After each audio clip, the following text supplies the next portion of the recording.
Ok. Gente, muito obrigado aí pela oportunidade, na verdade. Ana, muito obrigado também pela indicação. Na verdade, é o seguinte, como a Ana adiantou, eu estou pela Interexpand. Interexpand é uma empresa francesa, tá? Ela presta serviços tanto na área de TI, como também como apoio aos escritórios de advocacia, porque na composição da Interexpand, nós temos profissionais da área de TI e advogados, tá? Ela tem atuação global, está nos 5 continentes. Aqui no Brasil, eu sou representante deles, né? A minha função aqui, basicamente, é dar o apoio na Interexpand, que tem esse contrato global com a Fênix, né, de conformidade com a LGPD, dar esse tipo de apoio nos aspectos jurídicos, né? Porque o contrato firmado com a Interexpand e a Fênix é um contrato global, como eu já adiantei. Então, por exemplo, na Europa aplica-se a GDPR, nos Estados Unidos, dependendo do estado, a sua legislação específica, no Canadá, PEPISA, e no Brasil, LGPD, tá? Então, aí eu entro como aí um auxiliar, né, e trabalhando muito fortemente, muito próximo à Ana, com relação às análises jurídicas, né, com relação à legislação de proteção de dados brasileira, tá? Eu vou pedir para, se vocês podem já, deixa eu ver aqui, a compartilhar a minha apresentação, que eu fico, né? Fica até mais fácil, fica mais interessante. Tá certo. Então, né, hoje a oportunidade de hoje é claro, uma hora e pouco não dá para votar o tema, mesmo porque até hoje advogados, quando sentam na mesa, até brincam. Você tem 5 advogados, você tem 5 opiniões distintas. Não necessariamente alguma certa ou alguma errada com relação ao tema LGPD, tá? Mesmo porque a legislação de proteção de dados, ela se conversa com outras legislações, seja o direito civil, o direito criminal, o direito do consumidor, né? Então, ainda direito do trabalho, que é o caso aqui, ou seja, existe aí um enfoque distinto de cada advogado com relação ao tema, tá? Então, nós estamos ainda com uma jurisprudência em construção.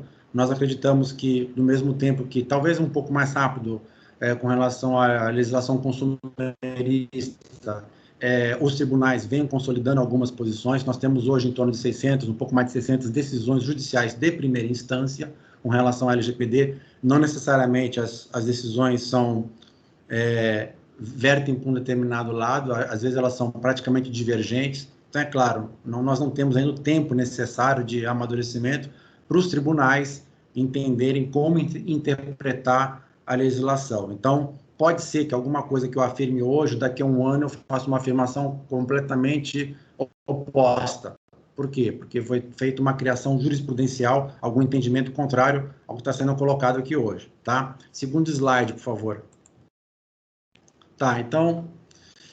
Não, terceiro, perdão, terceiro. Então, a gente vai começar falando, eu achei muito importante, é claro, que vocês já devem saber todos os conceitos, né, com relação à proteção de dados, né? Então, aqui nós temos, isso aqui é a cópia da lei, né? Eu sempre brinco com as outras empresas que eu estou fazendo também esse processo de conformidade, a Fênix não é a única cliente. Então, por exemplo, qualquer dado pessoal, qualquer tipo de informação que torne uma pessoa física, viva, natural, né? No caso, identificada ou identificável.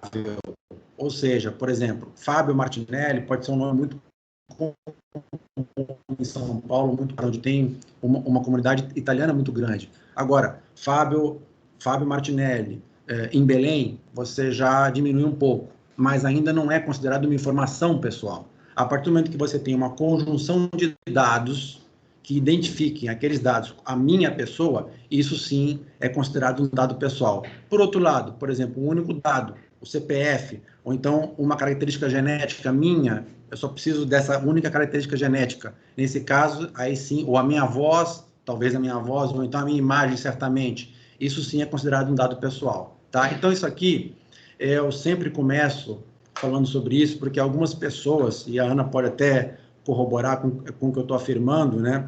Nós já tivemos algum caso de alguns fornecedores em que o entendimento, existia uma confusão muito grande com relação ao entendimento dos dados pessoais com os dados das pessoas jurídicas.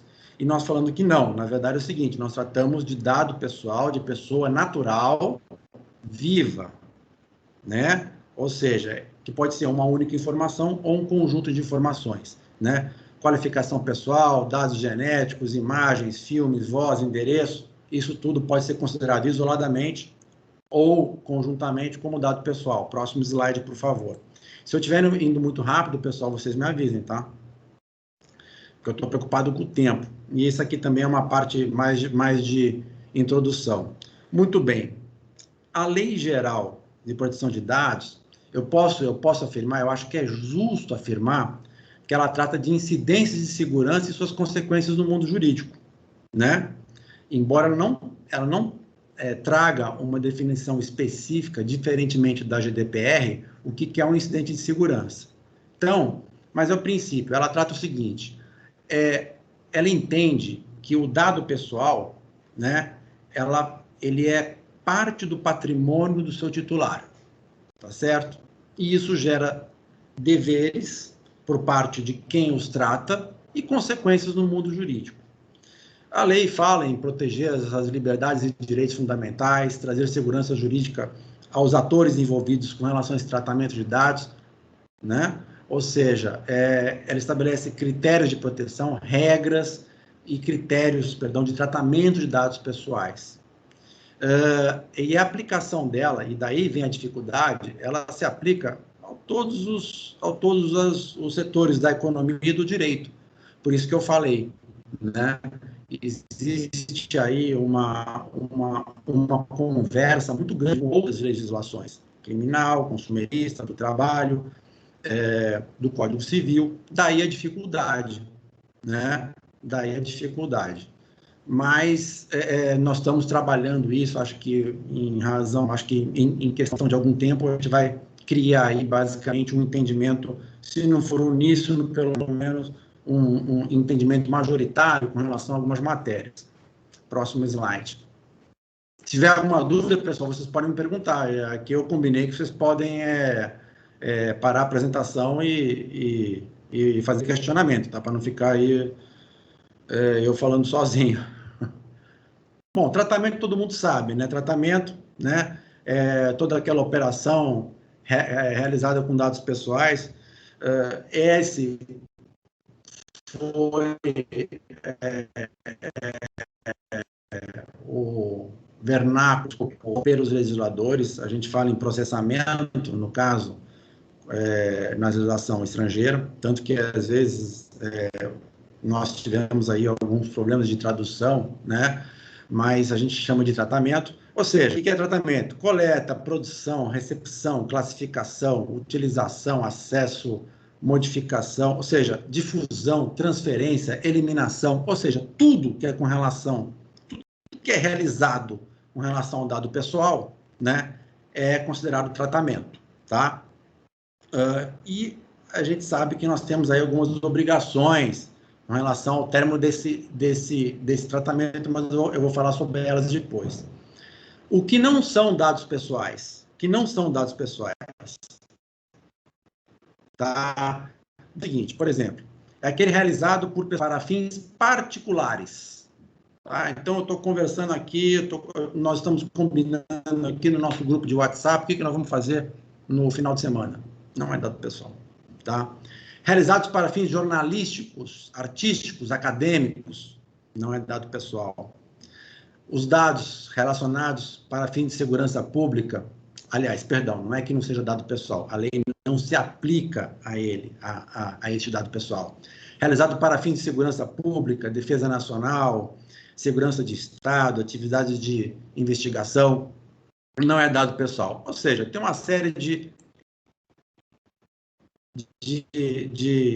exceções. Mas a regra geral é o seguinte, a lei, a LGPD, tá? Observadas aquelas ressalvas que eu mencionei aqui e estão na lei, ela somente se aplica para a física, tá certo? Ou jurídica, no caso, que trate os dados pessoais, essas bases, com fins econômicos. Tá? Tem que ter um fim econômico. Isso é muito importante você saber essa diferença, certo? Bom, agora voltando ao slide. Os agentes de tratamento, né, como vocês sabem, tá? Tem o controlador, operador, encarregado, isso está na lei, né? O controlador, por que eu falo, por que eu repito isso, tá? O controlador, ele está no topo da cadeia de tratamento dos dados. E a diferença é justamente porque ele tem um poder de decisão, né? Tá aí, como fala, pessoa natural ou jurídica, direito público ou privado, é quem compete as decisões referentes aos tratamentos de dados pessoais. O operador ele pode realizar o tratamento de dados, mas isso ocorre a partir do quê? Das ordens de quem? Do controlador. Só para vocês terem uma noção, no texto da LGPD, a palavra controlador aparece em torno de 62 vezes, tá? E a operador 11 vezes. E isso você pode balizar, basicamente, como a responsabilidade, a diferença de responsabilidade entre ambos, né? Entre ambos agentes de tratamento. Então, por exemplo, o controlador, o que ele tem que fazer? Tem que informar os seus colaboradores, aí como empresa, no nosso caso concreto, tem que informar os seus colaboradores de como os seus dados pessoais estão sendo tratados, quais dados e como eles estão sendo tratados, indicar as medidas técnicas e administrativas para prevenir os incidentes de segurança envolvendo, né, que envolvem esses dados pessoais, oferecer um treinamento, né, disseminar a cultura de proteção de dados dentro da empresa, estabelecer as políticas de privacidade e proteção de dados e exigir que a empresa e que os seus prestadores de serviços ou fornecedores se adequem a essa legislação. Então, é muita responsabilidade para o controlador. Então, vocês têm que ter cientes, né, dessa responsabilidade e das suas consequências. Próximo slide. Bom, antes de falar nas bases legais, eu já estou terminando essa introdução, tá? Antes da gente começar a conversar. Eu acho muito importante isso. Tem as bases legais da LGPD. Realmente são essas 10 bases legais. E, pessoal, isso aqui é uma lista que a gente fala entre os advogados, não é exemplificativa, ela é exaustiva. Isso quer dizer o quê? É isso. Não tem outras possibilidades. Essas são as possibilidades de tratar dados pessoais. Essas são as bases legais. Não existem outras hipóteses, tá? Só que é importante vocês saberem o seguinte: existem também os princípios. É necessário que sempre que esse tratamento ele esteja em conformidade com os princípios da LGPD, tá certo? Eu vou ler para vocês aqui o artigo 7º, parágrafo 6º da LGPD, que diz o seguinte: a eventual dispensa de exigência de consentimento não desobriga os agentes de tratamento, ou seja, o operador e o controlador, né, das demais obrigações previstas nessa lei, especialmente da observância dos princípios gerais e das garantias de direito do titular. Tá, Fábio, legal. Mas que princípios são esses? Muito bem. A gente dividiu esses princípios, eles podem ser divididos em 4 grupos. Tá? 4 grupos. Primeiro, o grupo que o objetivo seria você limitar o uso dos dados. É o princípio da finalidade, da adequação e da necessidade. Eu só vou tratar um dado, mesmo que, e aí eu falo muito como advogado, o que o cliente vem? Fábio, pelo amor de Deus, eu preciso fazer esse tratamento aqui, tenta encontrar, tenta adequar, tenta encaixar esse tratamento aqui em alguma das bases legais. Não é isso que tem que fazer, é o contrário. Você que tem que analisar se você pode tratar de acordo com as bases legais e de acordo com os princípios. Então é o seguinte: finalidade, é adequado eu tratar esse dado pessoal? É necessário eu tratar esse dado pessoal para atingir aquela finalidade, né? Que a gente chama isso de teste de ponderação, né? Isso tem que ser colocado, tá? Não adianta você tentar encaixar numa base legal, se essa base legal que você acha que você encaixou, ela não tá conversando com esses princípios, tá certo? Então, nesse primeiro grupo, limitar o uso de dados. A regra geral é você não tratar, tá? Se você não precisar tratar, você não trata o dado pessoal. O tratamento é aquilo que eu falei para vocês. Você não trata. Tem que ter uma finalidade, esse tratamento tem que ser adequado, tem que existir uma necessidade. Ah, eu quero porque eu quero. Mas por que você quer? Ah, é interesse do titular, tá? Legítimo interesse. Aí você pega um determinado dado, porque é legítimo interesse, porque eu quero saber se o funcionário aqui torce para que time de futebol, ou então qual que é, time de futebol não digo, mas qual que é a religião dele, porque eu quero fazer um programa, etc. Não pode, entendeu? Será que realmente essa finalidade, tá, é necessário mesmo para você saber isso, não tem outra maneira de você melhorar o teu clima organizacional? Outro ponto é garantir aos titulares, tá, aos donos dos dados pessoais, o acesso à informação, às informações relativas ao tratamento desses dados. Então, o princípio do livre acesso, sem garantir isso. A qualidade dos dados, a transparência, né? Tem que ser transparente, você tem que informar, né? Eu sempre falo o seguinte, isso eu e Ana enfrentamos muito. Ah, mas será que é preciso você ter o consentimento? Tá, eu posso não precisar do consentimento, mas eu vou dar pelo menos o conhecimento, que eu estou tratando os dados pessoais. Isso é muito importante. Você evita problemas futuros com relação a isso, tá? Outro princípio da segurança, da prevenção, a não discriminação. Você não pode ter, por exemplo, um dado, você vai tratar um dado pessoal, você encaixa ele naquela base legal, mas você está discriminando o funcionário. Isso não. Então você tem que ter segurança. Existe uma máxima, né, na proteção de dados, que é o seguinte: eu posso não ter a proteção de dados e ter a segurança da informação, mas eu não consigo ter a proteção de dados sem a segurança da informação, tá? Isso é extremamente importante. Eu, como advogado, posso colocar um monte de coisa ou no documento eletrônico ou no papel. A gente pode escrever uma série de políticas muito bacana, mas se eu não garanto a segurança da informação, eu vou morrer na praia, tá? Então isso é muito importante. E responsabilização e prestação de contas. Ou seja, primeiro, eu sou responsável pelo tratamento desses dados pessoais, a grosso modo, em maior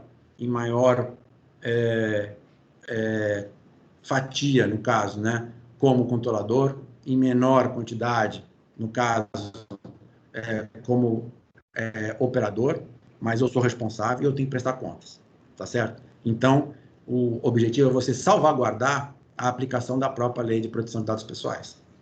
Então, você respeitando esses princípios, se vocês quiserem, depois eu passo para vocês, embora esteja gravado, finalidade, adequação, necessidade, livre acesso, qualidade dos dados, transparência, não discriminação, prestação de contas, responsabilidade, ou seja, tudo isso, né, são os princípios. É o principal, é o cerne da LGPD. Então, sempre façam esse teste de ponderação, né? Eu preciso disso mesmo? Eu tenho, é para atingir essa finalidade, mas é adequado, cara? Será que é mesmo? Será que eu não vou estar discriminando? Eu posso fazer dessa forma, mas eu tenho como prestar conta? Eu estou sendo transparente? Então, isso é muito importante, tá? Próximo slide. Bom, desculpa, esse mesmo, perdão. Agora que tem as bases legais. Então, essas são as bases legais, tá? Não existe outra maneira, né, de você tratar dados pessoais, a não ser dentro dessas bases legais. Eu vou começar pelo final, rapidamente, que é pelo mais fácil. Proteção ao crédito, né, que serviços de manutenção e proteção dispensam consentimento, desde que esse negócio jurídico seja de interesse do titular, né? não adianta ficar recebendo um cartão, acho que nem fazem mais isso, porque também é uma violação ao código do consumidor, não adianta mais fazer isso, entendeu? Se você não quer o negócio. Então, se não é de seu interesse, então você não pode. Proteção ao crédito, o titular nesse crédito, não tem. Então, não é válido. Olha lá, sempre voltando aos princípios. Tutela de saúde do titular, ou seja, exclusivamente em procedimento realizado por profissionais de saúde, tá? Não adianta eu, advogado, mas eu entendo uma coisa de saúde, não. A tutela de saúde do titular é um procedimento exclusivamente realizado por profissionais de saúde, serviços de saúde ou então a autoridade sanitária, tá? Proteção da vida e da incolumidade física do titular ou de terceiro. Eu sempre fiquei pensando nisso. Poxa, mas como é que se dá esse exemplo? Depois me falaram, eu aprendi, né? Você chega inconsciente no hospital. Como que você vai dar consentimento? Como que você vai ter o conhecimento de alguma coisa? Não vai ter. Você está inconsciente, tá certo? Ou não está plenamente consciente. O que acontece, né? Você vai ter que ter, o hospital vai ter que tomar as medidas necessárias para salvar a sua saúde. Então, esse é um outro princípio, tá? Exercício regular de direitos, processos judiciais, administrativos e arbitrais, exercício regular de direitos. Execução e preparação contratual, o que a gente entende? Ao assinar um contrato, ou então ao querer assinar um contrato, ao negociar um contrato e a compartilhar dados pessoais, você já entende o quê? Que já existe aí um consentimento tácito. Tá certo? Faz sentido, não faz? Realização de estudos e pesquisas, né? Ou seja, o interesse público ele é maior do que o interesse particular. Esses estudos e pesquisas podem ser realizados por universidades públicas ou privadas, tá certo? Mas não pode sair alguma coisa da minha telha. Olha, a Fênix vai fazer uma pesquisa com relação aos casos de malária ou de HIV no PCEM. Não, aí não dá. Tem que ser realmente uma entidade pública ou privada da área de saúde. Tratamento de dados pela administração pública, o próprio nome diz. Cumprimento de obrigação legal ou regulatória, que é muito que se aplica aí ao RH, né? Porque você busca preservar o interesse público é maior, nesse caso, do que o interesse do titular, né? No caso, o legítimo interesse, né? Que aí daria para a gente ficar mais uma hora conversando somente sobre isso, sobre legítimo interesse. A lei dá alguns exemplos sobre atividades de marketing, prevenção em fraude, etc. A própria proteção do titular, né, no exercício regular de seus direitos, né? Isso é bem complicado. Legítimo interesse, eu acho que é bastante complicado, tá? E no final, aí a gente pode ir já para o próximo slide, que eu sempre abro um pouco, que é o consentimento, né? Você fala, poxa, consentimento é como se fosse aí um salvo-conduto. Sim, ele é muito importante. O livre consentimento, o consentimento do titular é muito, e por isso que a gente vive como RH pegando aí o consentimento dos nossos colaboradores, etc. Mas não é tudo, tá? E não serve para tudo. Então, por exemplo, essa manifestação de vontade tem que ser livre, tá? Tem que ser inequívoca, né? Isso para ser válido, né? A finalidade do tratamento, né, de dados e eventual compartilhamento, ou seja, você tem que ter uma finalidade. De novo, olha, a gente voltando lá para os princípios, essas são as condições de validade: vontade livre, inequívoca, tem que ter uma finalidade, e essa finalidade, esse tratamento, perdão, tem que ser restrito às suas intenções. Eu já tive caso aqui com alguns clientes. Não, mas você pegou o consentimento? Eu peguei o consentimento, perfeitamente. Qual que é o que você está fazendo? Eu estou tratando para esta finalidade. Pô, mas você pegou o consentimento com outra. Não vale. Mas eu resolvi. Não, se você resolveu, se você resolveu mudar, né?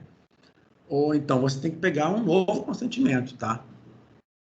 Você tem que pegar um novo consentimento, tá? das condições de eficácia, né? De existência, né? Ou seja, ele tem que ser escrito. Quando eu falo escrito, tá certo? Ele tem que ser escrito ou em meio físico ou em meio digital. E sempre que você pegue o consentimento, ele tem que ser destacado das demais cláusulas contratuais. Não adianta fazer ou você faz um aditivo ao contrato de trabalho específico, ou você faz uma pequena observação, ou você faz um parágrafo, né, específico com relação ao tratamento de dados pessoais e ao consentimento no seu contrato de trabalho, tá certo?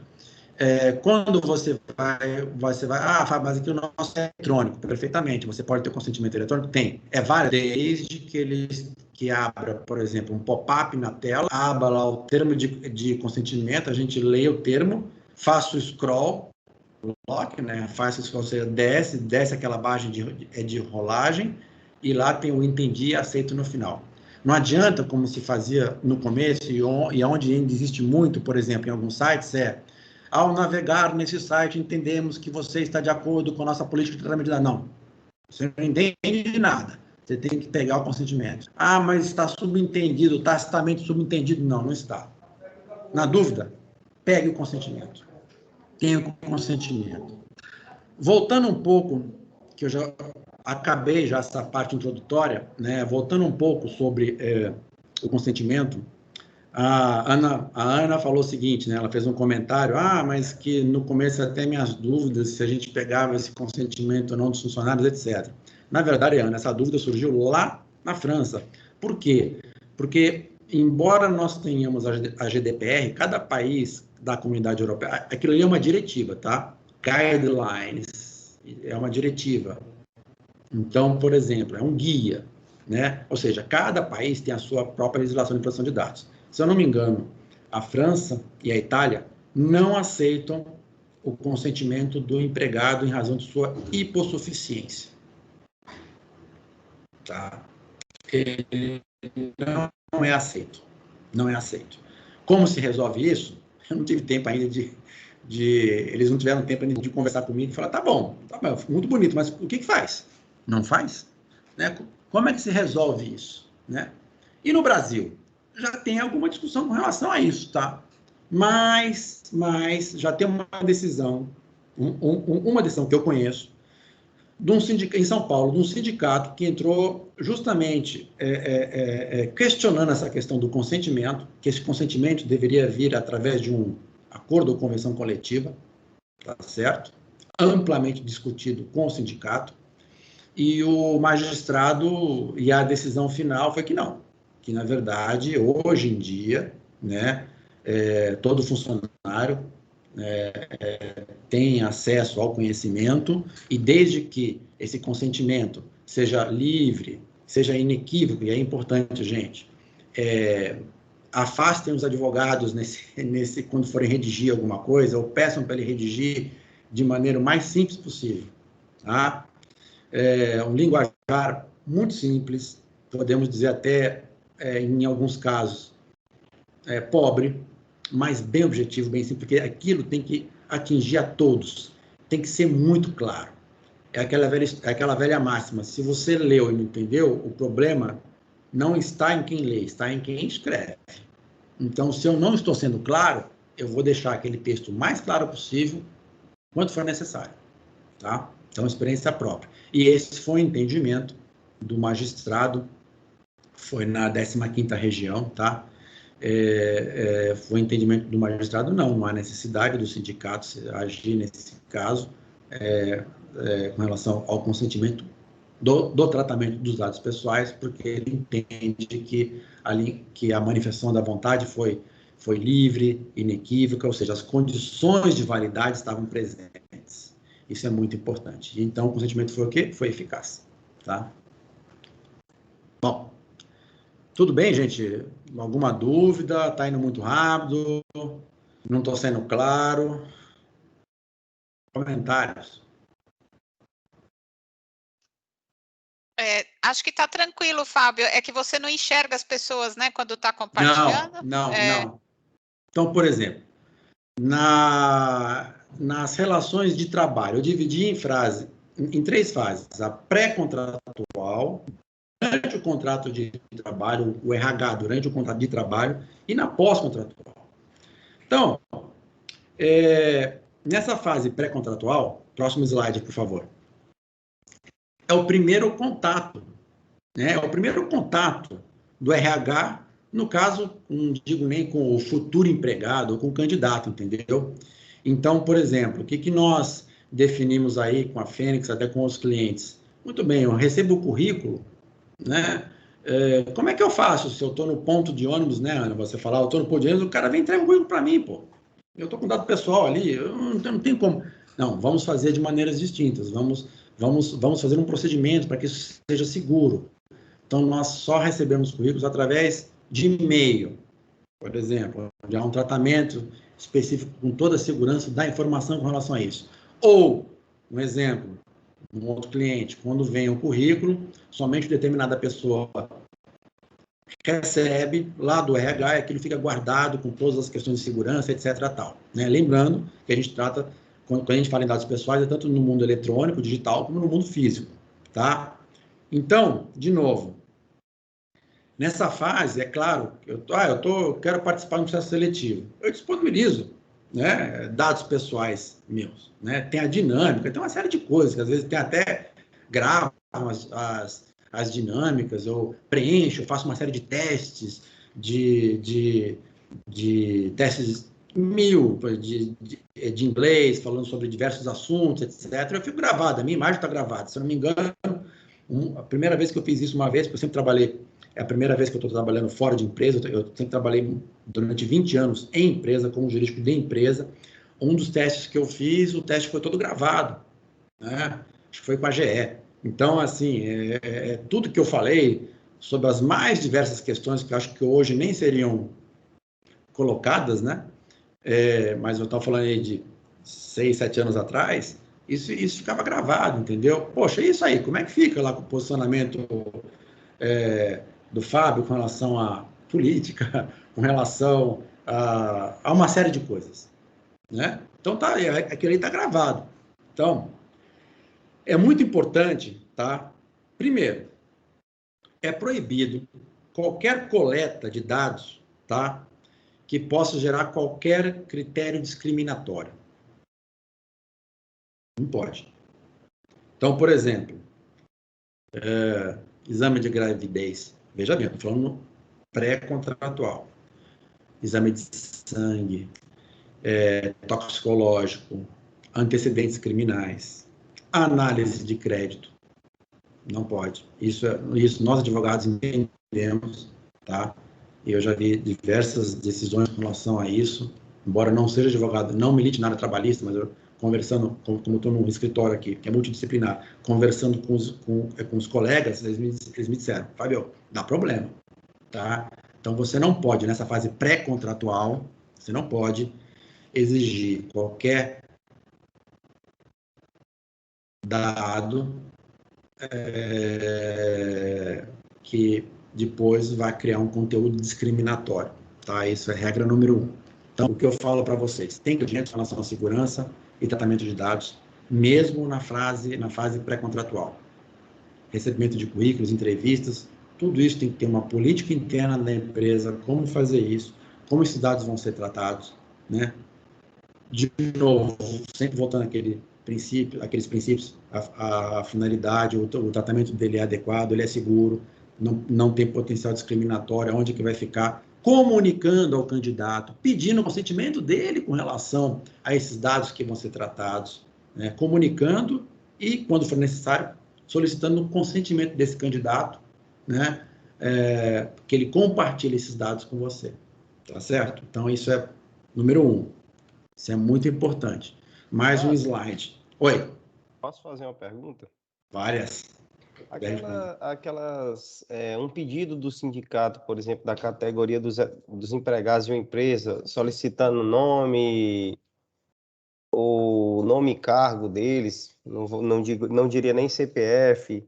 Você acha que é uma solicitação legítima que a empresa poderia fornecer ou teria que ter o consentimento dos empregados?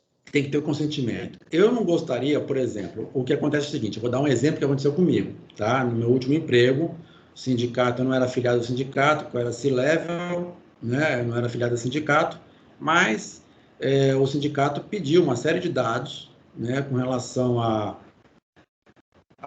ao nome, o meu cargo, quanto que eu ganhava, ou em qual range eu estava, dados com relação à minha qualificação, etc. Tal. O RH mandou algumas coisas, outras coisas não. Ele não mandou o salário, mas o resto, tudo ele mandou, sem o meu consentimento.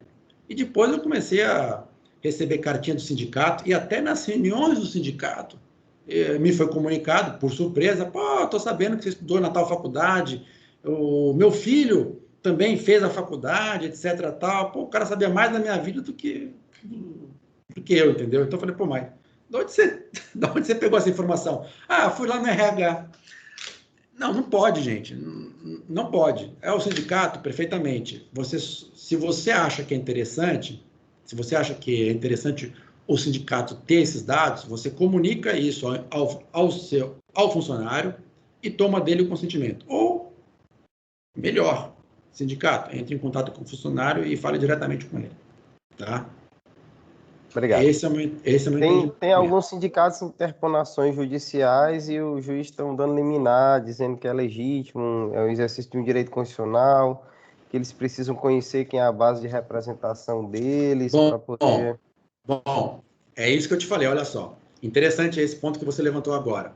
É um exercício de direito constitucional? Muito bem. O meu direito, a minha privacidade também é um direito constitucional. Quando eu falo em direito à privacidade, em direitos à segurança dos dados, em direito à inviolabilidade, né, das minhas informações, eu não estou falando somente que isso está na LGPD, isso está na Constituição Federal. E detalhe, já existe, aliás, foi aprovada agora, há pouco tempo, né, uma emenda constitucional. Eu acho que não sou aí expert nessa parte de tramitação de direito constitucional, mas acho que agora só falta, não sei se foi uma comissão, ou acho que foi o Senado que aprovou. É um senador lá da Bahia. Ele que conseguiu aprovar, isso vai ser votado, uma emenda constitucional deixando muito claro, num dos incisos do artigo 5º, que a inviolabilidade de dados é um direito do titular, é um direito constitucional. É direitos humanos. Então, se o juiz utiliza essa base argumentativa, num tribunal do trabalho, já começaria causando confusão, entrando no tribunal de justiça, dizendo o seguinte, olha, tem um conflito de competência. Essa matéria aí não é do trabalho. Caso ela tenha sido, essa liminar tenha vindo, acho que do juiz do trabalho. Acho que foi isso, não foi? Foi? Desculpa, estava no mudo, foi da Justiça do Trabalho. Então, tá. Então, vamos lá. Se foi lá, para mim essa matéria é cível. Ainda era incompetente. Entendeu? Então, justamente, é incompetente. Então, na verdade, eu solicitaria ajuda aí a sua assessoria jurídica, ele vai agravar dessa decisão no TRT e, em paralelo, suscitar aí um conflito de competência, tá? Porque isso aí não é matéria do trabalho, isso é matéria civil. E aí vem. E agora, logo, isso vai ser direito constitucional. Se ele argumentou um direito constitucional, e aí a gente vai cair naquela discussão, que aí choque de nós ficaremos aqui, nós ficaremos até dezembro, até a véspera do Natal aí, discutindo essa questão de princípios constitucionais. Princípios constitucionais, eles podem colidir? Podem. É aquilo que o Supremo já decidiu, né, em alguns julgamentos. Por vezes, um princípio prevalece com relação ao outro. E nesse, pode ser que o Supremo, nessa matéria, lá na frente, entenda o seguinte, olha, isso aqui é um direito do sindicato saber a sua base. E pode ser que o Supremo falar, não, isso aqui é um direito individual, previsto na Constituição, artigo tal. Tá? Então, preparem-se que muitas polêmicas irão acontecer, mas eu não sei por que o sindicato quer. Por que o sindicato não pede essa informação para a sua... para a sua base? Ou porque é mais complicado, é claro, não querem ter trabalho, ou então porque não conseguem. né? Mas eu acho que, como empresa, eu responderia... Bom, claro, no caso de uma liminar, é claro que eu iria agravar e iria suscitar aí um conflito de competência, tá? Mas eu responderia da seguinte forma: olha, eu só estou colocando aí, eu só estou pedindo o consentimento dos titulares. Ou então, se vocês não querem ter esse tipo de problema, você já informa naquele termo de consentimento ou no contrato de trabalho. Ana, resgata comigo, por favor. No nosso aditivo, no nosso aditivo ao contrato de trabalho, nós temos um anexo onde tem exatamente cada dado que nós estamos coletando, a finalidade, a base legal, né? Por quanto tempo ele vai ser tratado? Não tem? Não. Nosso aditivo fala dos documentos, dos dados pessoais que são necessários para atender a legislação trabalhista. Ele tem uma lista, não tem? Não. Então, perdão, isso foi num outro cliente. Nunca, que agora... mas eu vou compartilhar contigo, tá? Que ele fez justamente isso. No anexo, ele listou tudo. Olha, eu preciso desses documentos. Brum. Mais de 30. E explicando o embasamento, ou seja, a finalidade, tal. Tempo que ele vai ser tratado, tanto. Depois ele vai ser descartado. O negócio é um trabalho do cão, mas está ali, né? E aí, no caso, talvez você possa, voltando a esse exemplo, a essa situação, você possa colocar isso no seu instrumento. Você coloca lá, olha, solicitação do sindicato com relação a tais informações, você já me dá o consentimento, autorizando, entendeu? Aí você já teria o consentimento do funcionário, você já está resguardado, pelo menos, né? Respaldado, né? No meu entender, com relação a essa solicitação do sindicato e algum questionamento do próprio funcionário, tá? Aí vem, por exemplo, Fábio, mas nós temos obrigações legais. Sim, é como eu falei, base legal, né? Exercício regular de direitos, que é uma coisa, então, perdão, deixa eu voltar aqui. Como que é? Na execução de comparação contratual, cumprimento de obrigação legal. Se você vai cumprir uma base legal... estava até aqui, estava escrito aqui. Cumprimento de obrigação legal. Então, você pode tratar o dado pessoal. Então, exame toxicológico para motorista profissional, tem a base legal, artigo 68, lá da CLT. Do atestado de antecedentes criminais, que é obrigatório para quem trabalha como vigilante. Então, não pode. Não pode, mas existem as exceções. Tá? Então, sempre consulte o advogado, ou até mesmo o RH, né? O seu pessoal que tenha lá a base legal, depois só faz um confronto aí com o advogado para ver qual é o entendimento dele, para ver se realmente tem uma base legal. Então, a regra geral não, mas tem as exceções. Está aqui, está na lei, perfeitamente. Então, aqui uma obrigação minha legal que eu tenho que cumprir, tá? Agora, por outro lado, como eu falei, exame de gravidez, análise de crédito, né? Mesmo para trabalho em instituição financeira, acho que não tem ninguém aqui de instituição financeira, mas mesmo nas instituições financeiras é proibido por lei, tá? Não pode, tá? Inclusive, tem um acórdão do TST neste sentido.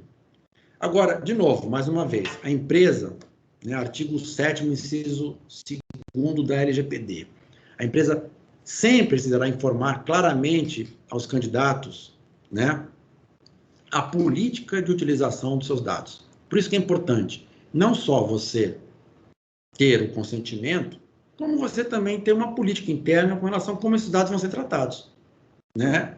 Olha, nós coletamos estes dados, nós tratamos na seguinte forma, com tal finalidade, tá? Não é um trabalho difícil, claro, às vezes vão ter esses questionamentos, mas é um trabalho exaustivo, tá? A gente faz, refaz e refaz várias vezes, e aquilo que não é papo de vendedor de serviço não, mas aquilo ali é uma constante. A conformidade com a legislação de dados é uma coisa constante, sempre vão aparecendo novos contratos, novas situações, novos questionamentos, que não necessariamente você tem uma resposta. Vou dar um exemplo para vocês aqui, não posso falar o nome, do cliente, mas é o seguinte, é um sindicato, né, que na verdade é o nosso cliente, que eles fornecem aquele passe de viagem, né? Passe gratuito para estudante. Então, olha só, para menor, olha só, um monte de dado sensível aí, gente. Para menor, etc. Eu gostaria... Tal. Oi, sim, sim.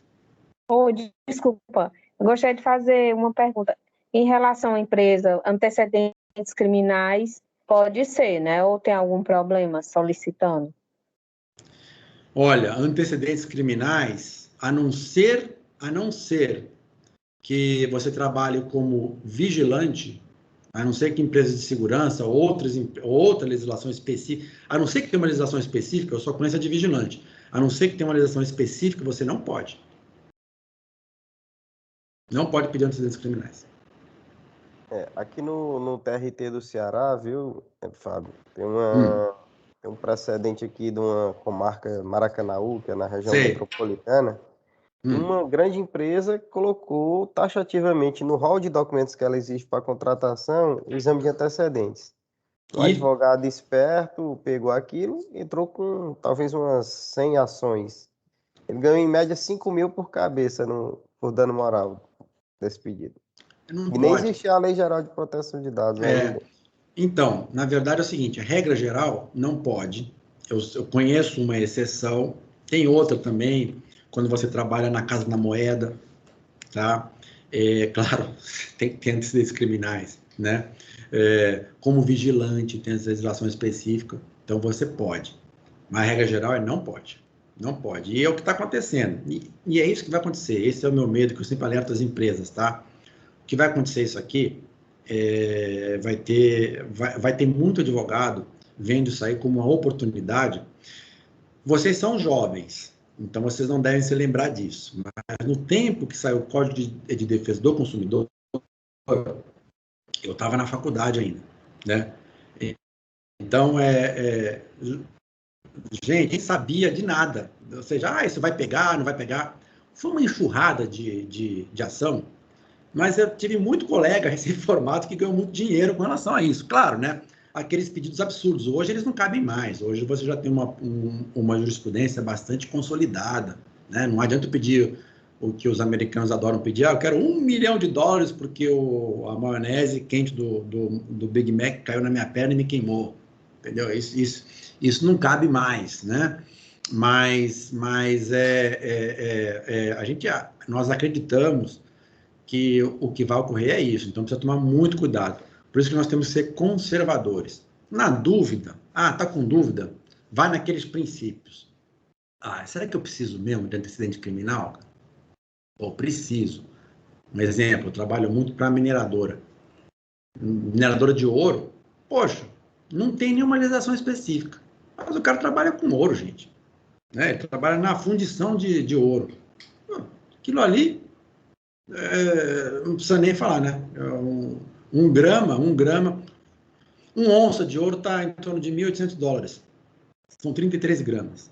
Então, é muito dinheiro envolvido. Se você não tem gente, ou diamante, ou pedras preciosas, se você não tem gente com antecedente criminal, ou seja, gente limpa, com ficha limpa, é complicadíssimo. Sendo que você sabe, não sei se vocês conhecem, né? O antecedente criminal, existe uma lei que apaga o teu passado. Então, não adianta você pedir antecedentes criminais se isso é o passado. É a mesma coisa do cara que é demitido por justa causa N vezes, ele tira N carteiras de trabalho. Ele chega lá e fala, não tem, minha carteira está limpa, não tem nada, não tem um problema. E a gente sabe que não é. A mesma coisa com os antecedentes criminais. Tem muita gente que vocês estão investigando aí que vai aparecer limpo, e tem. Só que por lei isso foi apagado. Tá? Então, compensa o risco, compensa ter esse advogado entrando e ganhando $5 mil com 100 ações, né? Sabe, não vale a pena o risco, tá? Que mais? R$500 mil aí perdido, tá? Obrigada então, pela resposta. Tá. Voltando, quando eu falo em dinheiro é sempre um argumento contundente, né? Sempre voltando àquela resposta. Tem situações em que eu acabei de mandar um questionamento para a Autoridade Nacional de Dados. Poxa, como que é feito a coleta de cartão, desse cartão de transporte em Belém? Como que é feito isso? Isso é feito de maneira muito simples pelo menor. O menor vem com um maior. O menor assina um documento. Eu falei, gente, não pode. Como que o menor assina um documento? Menor o quê? 10, 12 anos. Eu falei, como que assina um documento? O pai é o responsável. Muito bem. E tem que ter uma produção, alguma coisa. Geralmente as pessoas não sabem nem quem são os pais. E aí vem um problema. Falou, Fábio, você acaba de inviabilizar que as pessoas venham aqui e tirem o seu passe de transporte. É uma situação social. Então, como é que eu faço? Eu proibi o sindicato a fazer isso. Vocês não podem mais autorizar que menores obtenham o passe sem ter o pai ou o responsável. O responsável tem que ter um documento original, um documento oficial, perdão. Ninguém mais vem. Não, está causando uma comoção tremenda aqui em Belém. E aí, como é que eu faço? A gente tem que arranjar uma solução, gente. Por isso que eu oficiei a NPD. Falo, agora vocês vão começar a trabalhar. O que eu faço nessa situação específica? Né? Então, por exemplo, na fase contratual, bom, aí já é diferente. O empregado já tá trabalhando, ele já tem conhecimento daquela política de tratamento de dados, ele já deu o seu consentimento. Aí nós temos a ficha de registro, que é comum que tenha os dados pessoais, dados sensíveis, filiação ao sindicato, né? Formalização de contrato e aditivo, é isso que nós falamos, né? Nós temos que formalizar esses contratos, esses aditivos, né? Na realização de exames, né? Esses exames periódicos, tudo bem, eles encontram respaldo na legislação vigente, então os funcionários seletistas são obrigados a fazer esses exames, né? Então, por exemplo, na ficha de registro, a LGPD, ela prevê a necessidade de tratamento de dados, com a limitação de acesso à ficha de registro do funcionário. Porque é o seguinte, não é porque você tem uma base legal para você tratar o dado, que você tem que deixar de lado, né, aquelas questões de segurança. Ou seja, então eu sei, por exemplo, que lá no departamento da ANA, ou as pessoas específicas do departamento têm acesso àqueles documentos. Vem gente do departamento e não tem acesso. Mas é o diretor financeiro. Não tem acesso. Você não pode acessar isso aqui é da RH. Então, isso é muito importante. A formalização de contratos e aditivos, é o que a Ana já mencionou aí, que eu tenho feito com todos os clientes, né? Agora até de maneira um pouco mais diferente. Ana, depois a gente conversa sobre isso, né? Para ver a necessidade ou não, né? Em que esse último cliente ele pediu para que todo documento que fosse encaminhado ao RH, olha, tudo que eu vou coletar de vocês está aqui numa coluna, na outra coluna está assim a finalidade, a base legal e por quanto tempo vai ficar esse documento comigo, né? E a realização de exames, bom, como eu próprio falei, tem uma base legal para isso, né? Aqueles exames que exigem aquela avaliação, como que é o nome? A avaliação clínica que é a anamnese, é isso? Ou estou falando besteira? É esse o nome? Anamnese ocupacional? Anamnese, exatamente. Que é para atestado de exame, saúde ocupacional. Isso, exame físico, mental, né? Ou seja, tudo tem uma base legal para você fazer. Ok. Agora, você não pode solicitar exame que você pode, de uma certa maneira, expor a saúde do trabalhador a fim de causar alguma discriminação. Por exemplo, HIV. Por que você vai fazer exame do HIV? Então, pelo menos existem questionamentos sérios com relação a isso. Você não pode exigir no rol, mesmo para o seu funcionário contratado, né, exames de HIV, de gravidez. Quero saber quem está grávida. Não pode, né? Isso tem dado grandes problemas nos tribunais. Quem tem entrado ganhou as ações e ganharam as indenizações. Câncer. Quero saber se você tem câncer ou tem predisposição a câncer, não sei o quê. Tem já umas coisas dessas, eu já vi, olha, você nem tem câncer, né, mas você está aqui, tem uma predisposição a ter câncer, né, poxa, não quer dizer que vai ter, mas pode ter, então eu já estou aqui te colocando aqui uma bandeirinha aqui, uma red flag aqui em cima de você, não pode, tá? Próximo slide, né,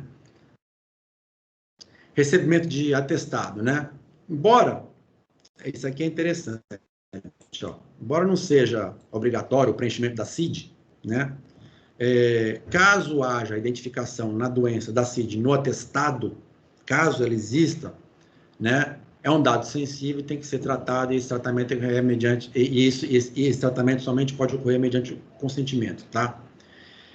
De novo, essa questão acho que você sabe, né, da CID, né, é um assunto que causa muita discussão com relação aos médicos, né, aos profissionais de saúde, porque eles acreditam, eles entendem isso como um sigilo profissional.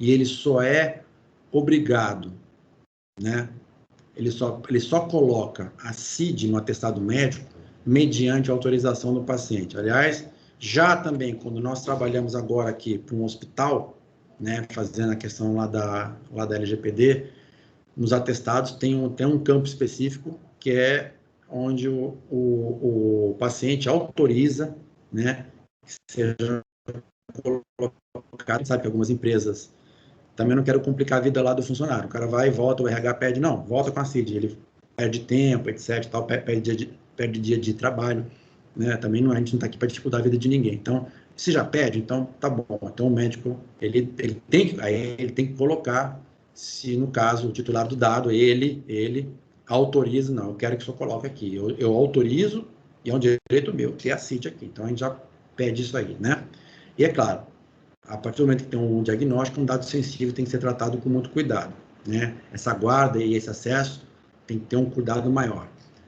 Eu posso só fazer um comentário, Pode. Fábio, aproveitando a experiência que a gente teve nas discussões do mapeamento sobre isso, nós fizemos a opção que atestados vão ficar restritos à área médica. Ótimo. Não vão passar mais em outra área.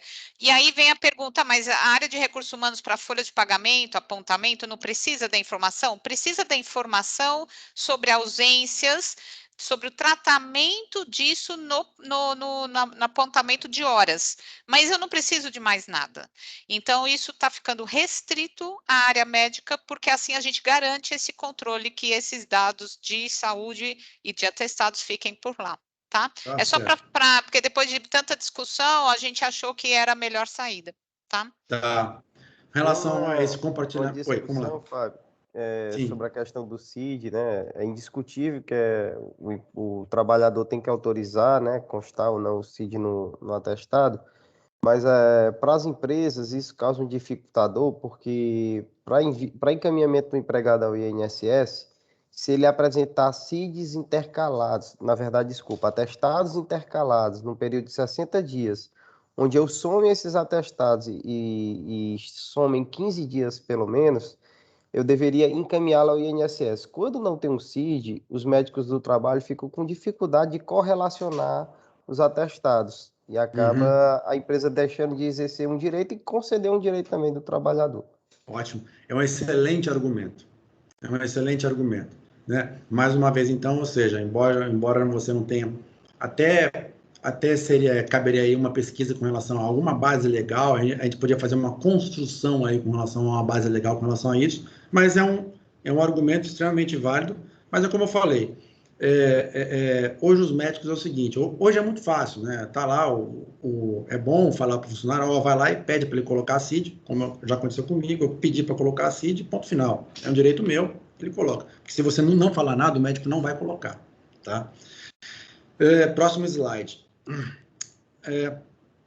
Nessa fase pós-contratual, né? Ou seja, essa questão da guarda dos dados, ela é muito importante, esse período de armazenamento, como ele vai ficar armazenado, né? Esse é um cuidado que tem que ser bastante observado pelas determinadas áreas, né?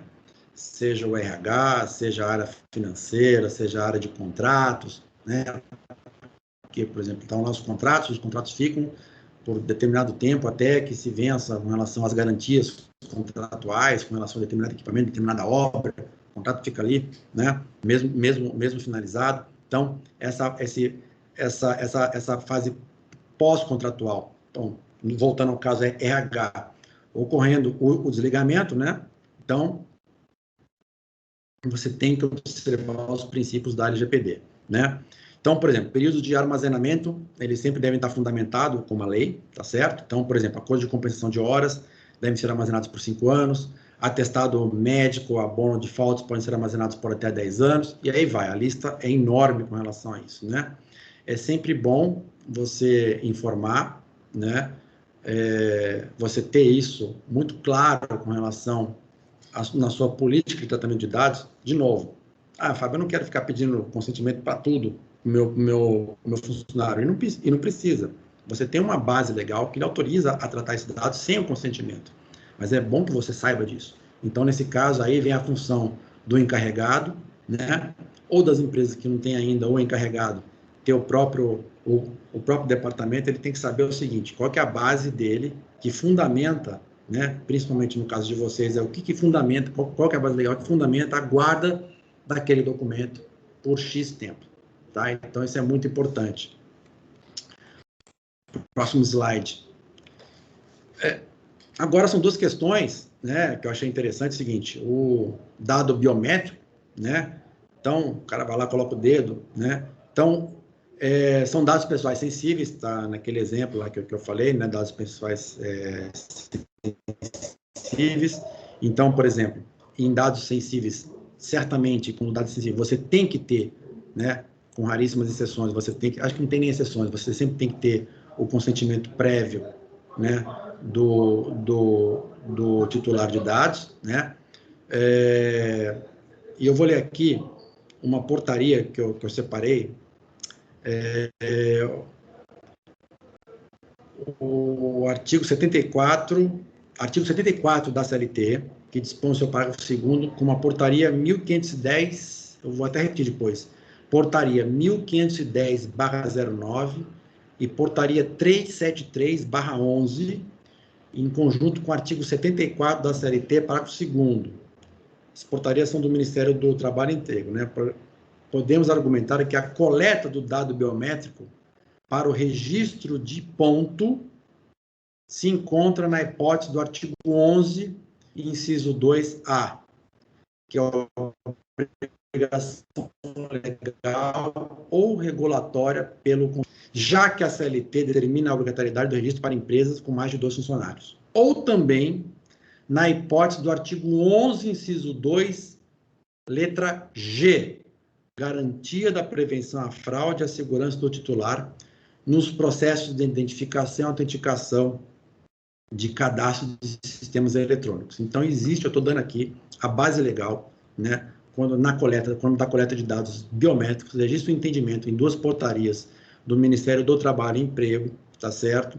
E do artigo, em interpretação conjunta com o artigo 74 da CLT, parágrafo 2º, seja para coleta de dado biométrico, para ponto, ou então, na coleta de dado biométrico, para você ter acesso aos processos de identificação ou autenticação em sistemas eletrônicos, ou seja, para o cara entrar, tomar senha, pegar senha, ou entrar em determinada sala, ou até ligar o seu computador e entrar na rede, na intranet, existe a base legal.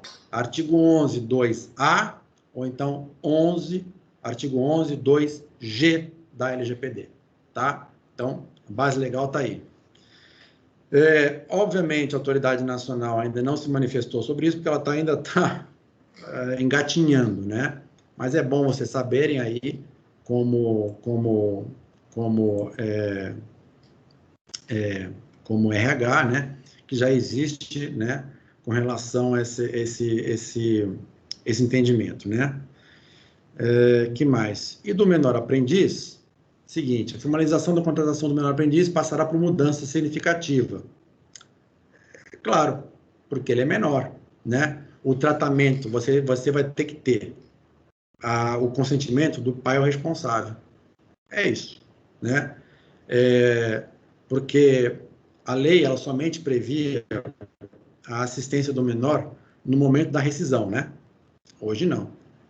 Hoje eu vou para a contratação do menor aprendiz, você tem que ter, com base na LGPD, a autorização do pai. O consentimento tem que ser otorgado pelo pai ou responsável da contratação do menor aprendiz.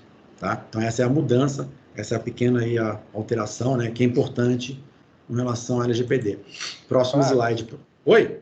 Se durante a relação contratual o aprendiz se torna maior, para outras questões vindouras que precisem, acho que vai ter que pegar o consentimento direto dele sem mais os pais, não é isso? Sim. Fábio, no caso do estágio, a mesma coisa?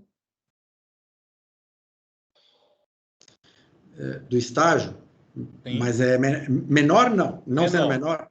Menor, sim. Estágio sempre é menor. Sim, perdão. Então, sim. Sempre, então, vamos lá. Sempre sendo menor, sempre menor, regra geral, autorização do pai responsável. Sempre. Tá? Vamos lá, vigilância de empregados. Então, essa parte de e-mail, rede social, dispositivo... Quando eu falo vigilância, estou falando de e-mail, rede social, dispositivo funcional, dispositivo geolocalização. A LGPD ela não proíbe, tá? O acesso ao e-mail, dispositivos funcionais.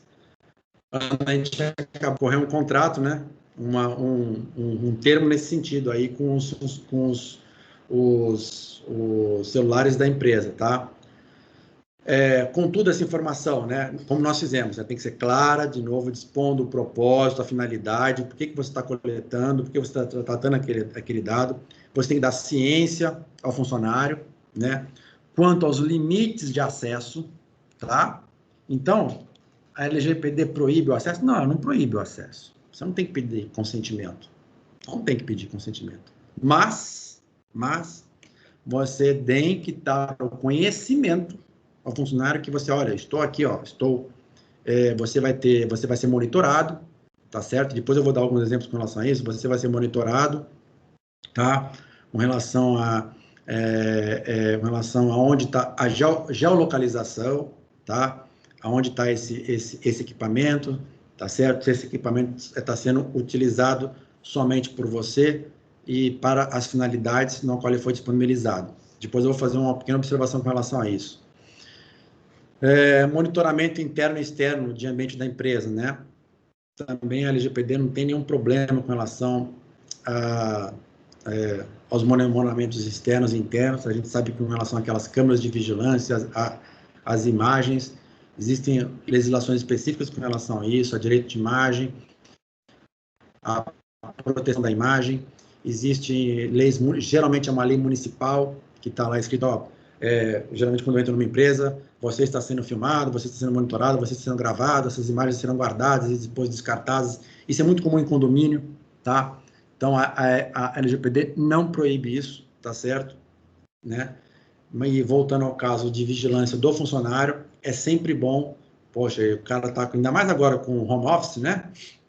Sempre bom você estar naquele termo que você entrega lá o do computador, já aproveita e já coloca uma questão com relação à LGPD. Olha, seguinte, eu estou lidando com esse conhecimento, tá? Que eu estou monitorando esse equipamento aqui com geolocalização, não vou utilizar para nenhum outro tipo de finalidade, somente geolocalização. Estou falando isso porque não pode, nós já tivemos casos judiciais com danos à empresa, com condenação à empresa, onde ela monitorava se o cara, quanto tempo ele trabalha. O Fábio está lá trabalhando, mas o Fábio está navegando, ele abriu a tela para o trabalho, mas a tela lá de esporte, ele tá assistindo o jogo, fica o dia inteiro assistindo o jogo. Não pode. Ou então eu quero monitorar a eficiência desse funcionário, né?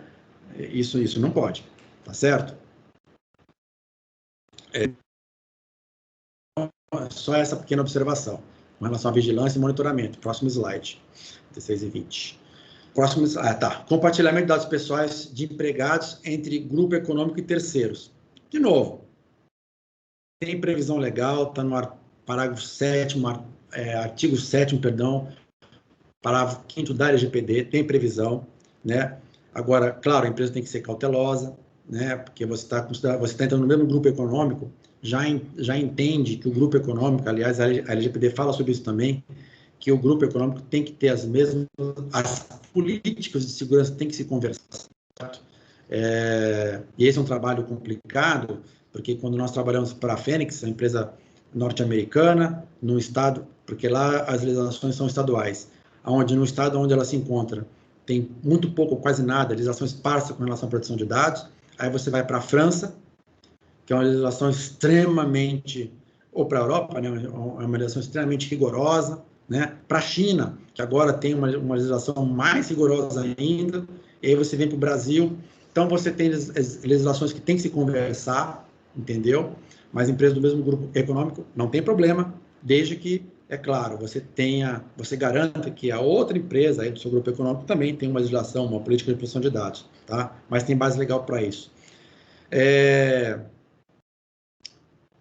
Depois, o tratamento, né, dos dados pessoais sempre pelo consentimento, mas é aquela coisa, você já pegou o consentimento, né? Você pega o consentimento do seu funcionário, né? Ou seja, quando a gente pega o consentimento do nosso funcionário aqui no Brasil, né? Nesse caso específico, eu não me recordo, Ana, se nós falamos em somente Fênix do Brasil ou o grupo econômico da Fênix, eu preciso lembrar isso. Mas geralmente você autoriza, quando você pega esse consentimento, você já autoriza, né, a você compartilhar esses dados, né, com as outras empresas do mesmo grupo, tá certo? Existe uma nota técnica do Ministério Público do Trabalho dizendo o seguinte: com relação à proteção de dados, sempre que você trabalha com os dados pessoais do funcionário, você tem que ter alguns cuidados. Os cuidados necessários, e aí já vem uma questão de segurança da informação, obtenção, armazenamento e compartilhamento de dados, tá certo? Orientação para que esse serviço seja feito de forma menos invasiva, que você garanta a privacidade desse funcionário, a garantia do consentimento prévio e expresso no caso de uso de imagem e voz, mas isso já está colocado aí, né, nos nossos termos. Ou seja, tem que tomar todos esses cuidados. No teletrabalho, voltando ao que eu queria falar justamente sobre isso, né? Aqueles programas que fazem rastreamento do tempo trabalhado, quanto que o Fábio trabalhou, né? Ou quanto que ele ficou inativo, registram as páginas da internet que ele visitou durante a localização em tempo real, registra o tempo gasto em cada tarefa, realiza captura de imagem até da tela, o que o cara está fazendo, o que ele está vendo, etc. Tal. Ou seja, buscando você monitorar a produtividade do trabalhador, segundo o Ministério Público do Trabalho, isso não é possível. Bom, como eu falei para vocês, eu não sou advogado trabalhista, eu acho que existem aí, eu não sei, é que me leva a uma questão de bom senso, né? Por exemplo, eu acho que essa regra não pode ser draconiana, né?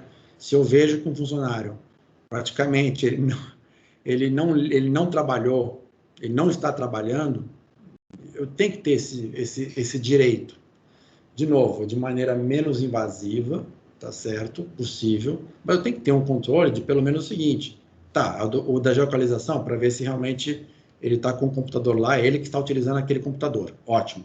Mas fora isso, eu estou sabendo quanto tempo ele está trabalhando, no meu entendimento, eu não acho isso um absurdo, tá? Mas eu fui voto vencido aqui dos meus colegas advogados trabalhistas. Eu não sei, eu acho que isso aqui é uma discussão que ainda pode ir à frente. É claro, de novo, vamos ao bom senso, a questão da produtividade, né? Uma coisa, eu falo o seguinte, olha, ele entregou o que ele tinha que fazer? Aí entregou, o Fábio entregou o serviço dele. Ele não faz em 8 horas, ele faz em 2. As outras 6 ele fica na internet jogando pôquer, assistindo jogo de futebol. Qual é o problema? Não, ele não está entregando lá o serviço dele porque ele está desvirtuando isso aí. Bom, eu acho isso aqui discutível, tá, gente? Eu acho isso aqui bastante discutível. Eu não concordo muito com essa posição do Ministério Público do Trabalho. Não sei se vocês já têm algum tipo de decisão com relação a isso, se já tiveram algum tipo de problema com relação a isso. Eu gostaria até que vocês compartilhassem, se tivessem. Eu não me sinto muito confortável com relação a essa posição do Ministério Público do Trabalho, não. É de 2020, tá? Nota técnica 17 e 2020. Quem quiser anotar, é nota técnica 17/2020 do Ministério do Trabalho de 10 de setembro de 2020, é bem recente, tá? Nota técnica 17/2020, onde ele fala sobre 17 medidas e diretrizes para a proteção dos trabalhadores em regime de teletrabalho, tá? Agora, se isso não é a palavra final, já saibam que isso vai dar problema, né? Isso pode trazer algum problema, na verdade. Não estou falando que vai dar, mas pode trazer algum problema, tá? Próximo slide. O tráfico de dados, né? O descarte de dados na fase... Sempre é importante, gente. Sempre avisem isso. Por exemplo, quando a gente fala lá dos currículos, né? Olha, o currículo vai ser guardado durante todo o tempo e depois ser descartado, né? E se você tiver alguma dúvida ou quiser que seja dado outro tratamento, entre em contato com o nosso encarregado de dados. Sempre importante ter esse acesso fácil ao encarregado, né?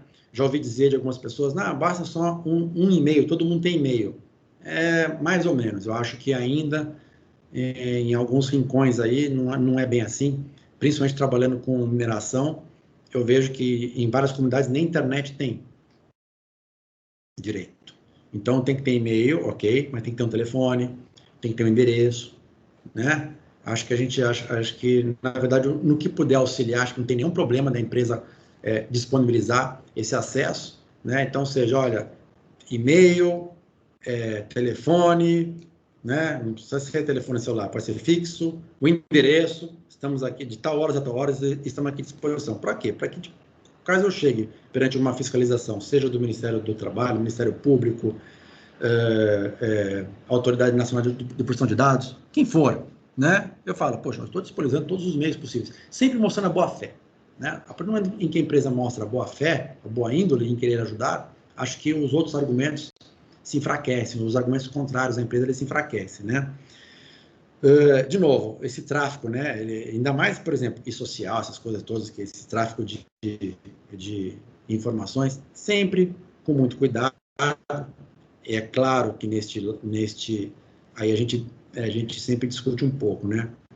Por exemplo, eu estou mandando um dado aqui para o e-social, para o Ministério do Trabalho, ou estou mandando para o imposto de renda e tal. E agora, qual que é a minha responsabilidade se houver um vazamento? Para mim é muito simples. Você é o controlador dos dados. A partir do momento que você mandou os dados, ótimo, termina a tua responsabilidade, se inicia a responsabilidade da autoridade, do governo, pois ela se torna a controladora dos dados. Ela é que vai decidir, que vai ter a última palavra em relação ao tratamento daqueles dados. Parece meio óbvio, mas não é, né? Então, por exemplo, mandou os dados lá para fora, houve um mega vazamento, mas a empresa aqui, porque se eu for cobrar do governo, vai ter advogado aparecendo falando isso. Se eu for cobrar do governo, demora muito. Eu vou cobrar lá da Fênix, que é mais fácil. Não é assim, tá? Você não tem mais responsabilidade. Porque é muito importante vocês terem o conceito, né? Que, então eu sou controlador e aquela empresa é operadora. Não necessariamente.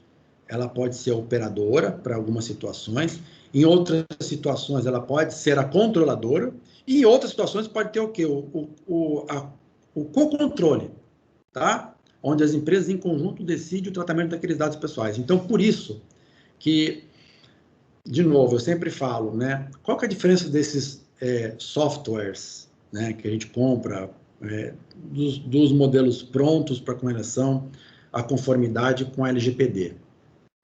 Se eles não permitem uma atualização, né, constante, o que acontece? Eles tomam como premissas algumas coisas. Senão, você não tem como você montar esse software, você tem que desenvolver um determinado algoritmo. Então, nesse caso, a empresa X ela é controladora, nesse caso ela é operadora. E ponto final. Não é assim.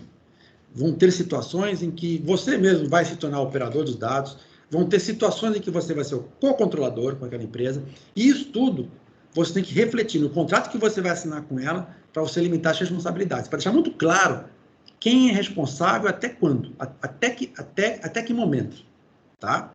Então, voltando, eu sempre uso a Ana como exemplo, né, que é o exemplo que eu tenho vivo, que eu tenho aí, Mas é o seguinte, diversas situações onde não, mas de negociação com plano de saúde, negociação com Telefônica não, porque elas se consideram controladoras e assumem total responsabilidade com relação aos dados, né?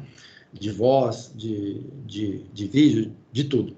Não sei se vocês já tiveram a oportunidade de negociar com eles, mas é assim, nesses casos, né, você tem que sentar e discutir, porque cada situação, gente, por vezes aparece cada situação que são inesperadas, e você tem que deixar claro no contrato de quem é a responsabilidade, porque o titular, eu sou titular, eu não quero saber, eu vou entrar contra um ou contra todos, mas alguém terá que me ressarcir dos meus prejuízos, entendeu? E aí, mesmo que você seja obrigada, compelida a indenizar o titular, pelo menos você vai ter uma ação de regresso, você vai ter um direito, né, com relação àquela outra empresa. Bom, agora, de novo, agora, o próximo slide, por favor. É sobre o DPO, que ele fala justamente sobre a responsabilidade civil e criminal, que aí tem uma coisa interessante, que, por exemplo, vou ser bem rápido, que regra geral, o DPO, o encarregado não é responsável, quem é responsável, deixa muito claro lá, existe uma responsabilidade específica criada pela LGPD, que não se confunde com a responsabilidade civil. O DPO só responde, no caso da responsabilidade civil, só que, na verdade, a responsabilidade de ambos ela é subjetiva, ou seja, depende que seja comprovado o dolo, culpa, ou seja, negligência, imprudência e imperícia, só que existe uma exceção, quando justamente a empresa resolve ter um DPO interno, empregado, o funcionário, aquele que exerce uma atividade meio e não uma atividade fim, que tem uma relação oh meu Deus, sumiu a palavra, uma relação de subordinação, e ao mesmo tempo, quando você vai ler a lei, ele tem que ter total independência. Existe um conflito muito grande aí, e já existem as decisões dos criminalistas, achei interessantíssimo isso, sobre onde você transforma a responsabilidade da empresa, ela não responde subjetivamente, mas ela passa a responder objetivamente, com relação ao Código Civil, que está já uma modificação que houve no Código Civil, onde a empresa responde, independentemente de comprovado culpa, dolo, a culpa ou dolo, né, pelos seus empregados, entendeu? Aí a situação da empresa é agravada, mas fica para depois, é só uma cenourinha aí para vocês comparecerem aí na próxima reunião, então. Sandrine, não sei se você quer deixar já marcado ou se você quer abrir agora, Ricardo, para perguntas, o que vocês preferem, Paiva? Seu microfone está fechado, Sabadia. Perdão. Eu acho que nós já tivemos um sim do Fábio daqui 15 dias, a gente pode deixar agendado. É rico, a discussão é rica, a velocidade do Fábio está ótima. Certo. Né? Atropelar é muito ruim, né?